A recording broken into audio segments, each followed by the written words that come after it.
Hey guys, Rob with the Freedom Report. Real quick, short video for you today talking about recent, what I think are potentially cyber attacks on U.S. infrastructure. Those of you that know me know that I worked in cybersecurity in tech for about 25 years. And we're having a lot of outages on the mobile networks that to me have some signs that may be cybersecurity related, even though the carriers aren't talking about it. There are two basic types of failures on a system. It could be internal or externally generated.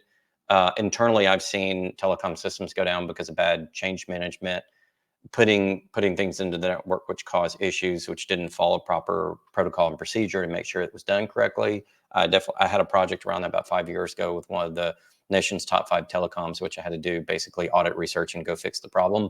Well, we're now starting to see it a couple of times this year at AT&T, and it's not only affecting AT&T, but it was affecting Verizon customers. I'm going to roll through the story here real quick in case you didn't hear it. This was recently updated June 4th. This is just a few days ago. AT&T Verizon outage that cut all phone calls is over. There were nationwide outages, both AT&T and Verizon. From this article at The Verge, they're talking about it being an AT&T issue. That would be the second nationwide outage, or at least large regional plus outage at AT&T this year. Those of you who remember February had a big outage. I was affected by that because I was an AT&T customer at the time. So that affected not only me, but my family, not able to make and place phone calls across the US. It's happened again. Verizon said that basically in this article, it wasn't their fault, but it was the interchange between the carriers that affected Verizon customers. But this has all the hallmarks of maybe not being an internal issue because it's happened a couple of times this year. And I don't have data from my cybersecurity contacts that this is a cyber attack, but I wanted to lead into a cyber attack. Real quick discussion for a couple of minutes. Back when I was in cybersecurity and I worked for one of the major telecoms, we had a Chinese-based IP address we thought was basically Chinese military come into our network and take down some of our voice over IP systems. Voice over IP is like the digital phone networks that companies or individuals may have that allows them to route calls and things. It's newer than the old analog, like PBX-based systems that we used to have many years ago.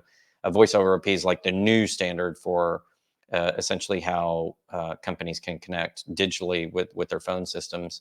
In any case, long story short, there's a lot of equipment that runs that network. We believe that the Chinese had come in and they weren't intentionally trying to tip it over. They were probing, but the equipment didn't meet manufacturer standards that we thought it would on the loads. And so it ended up taking some of this equipment down. And I don't think they intended to. And that's how we caught them, is because the equipment actually went down. We didn't catch the probes. We caught the equipment going down, which led us to investigate and find the probes and the weaknesses in the network. The main reason for that, the internet and everything that runs on the internet originally designed was supposed to be a free and open network, not a network of which had a lot of security built in. A lot of the security on the network now was what we call bolt-on. Additional services like TLS and different encryption mechanisms and authorization mechanisms, all sorts that are kind of piled on top of the old protocol stack or tech stack that the internet works on. And so there are a lot of holes in this system. It takes a lot of proactive work as well as a lot of automated detection to both secure and monitor these old networks across the internet, and that's in every country. China, interestingly, is developing their own internet based on their own protocols, which I think is probably vastly superior to the original design that was designed and we're still using here in the West. But just know that all of our systems are susceptible. From a cybersecurity perspective, it doesn't get talked about a lot in terms of securing yourself or even prepping or even considering, what may affect your life. We talk about maybe a shortage of food. We talk about maybe the monetary system blowing up. We don't talk about cybersecurity. I want to give one other story, which was a cybersecurity attack, reported as a cybersecurity attack. In the Northeast. I was out there a few years ago doing some work in Virginia, and the pipe from Texas that pushed oil to that part of the country, basically it got taken down by a cybersecurity attack, which affected some of the hubs along the way, which stopped the flow of oil. And eventually they ran out of gas, and they ran out of gas while we were up there. And we went to every gas station in the city and couldn't find gas. Eventually we did find one kind of on the outskirts. But a lot of like the limousine and bus services, I didn't know this at the time, but I took a limo basically to get to work at my project because that's all. I couldn't find a cab or anybody that had gas, but this limousine service had it. And they said because they do a lot of people to and from the airport, a lot of executives and things, they keep their own supply of gas. So if something like this happens, they can get people around. A little tip for you, by the way. If you can't find gas, but you need to get somewhere, Uber may not have it. Your local taxi cab companies may not have it, but find somebody that caters to airport emergency services or executives, like executive limousine services. Sometimes they have their own supplies. Anyway, that's how I got around. But that was dried for about a week and a half. And finally, they started replenishing gas stations. They were trucking it up. They couldn't keep up with demand. Finally, when that cybersecurity incident got solved and the pipe was flowing again, we were able to get the oil and the gas that we needed, all that kind of stuff. But it was about a week and a half where we couldn't do anything because we didn't have gas, and when you can't be mobile and go to the grocery store and stuff like that, it really affects your entire life. Energy is such a huge part of it. And there are so many parts of our infrastructure that are based upon this old internet system, TCP/IP and all these old protocols and systems. And it's really complicated, but it's a web of systems that aren't inherently secure. And there's a lot of work being done to make them secure, but it's going to take a long time. It's billions and billions of dollars of investment.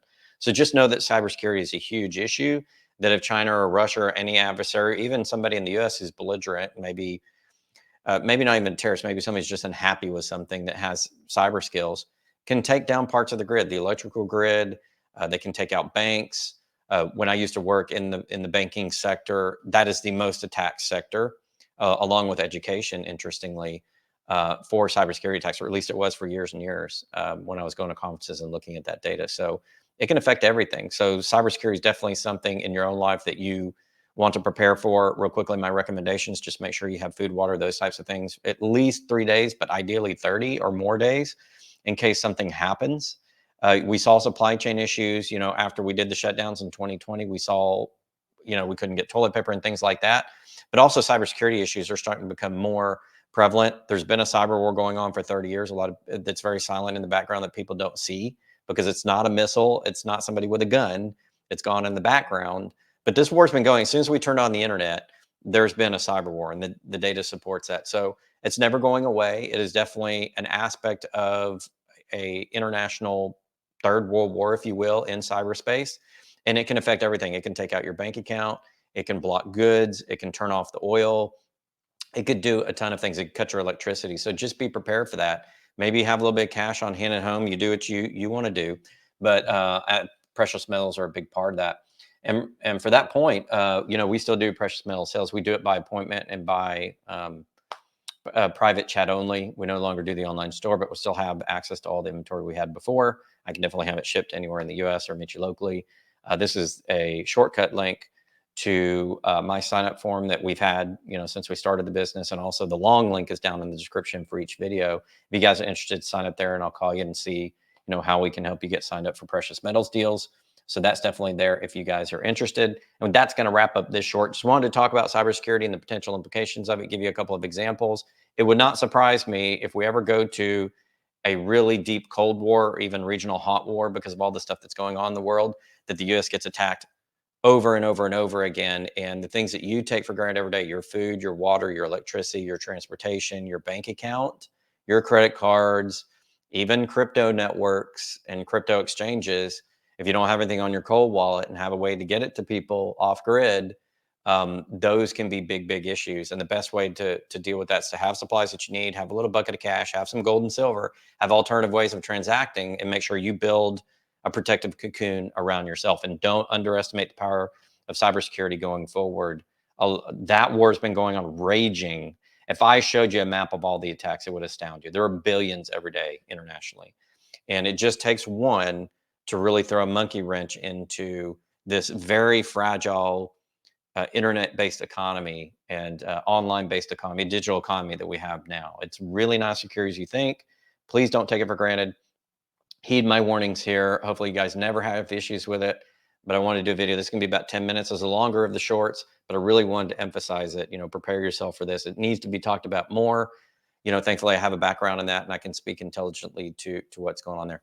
God bless everybody. Have a great weekend. Until next time, Rob with the Freedom Report.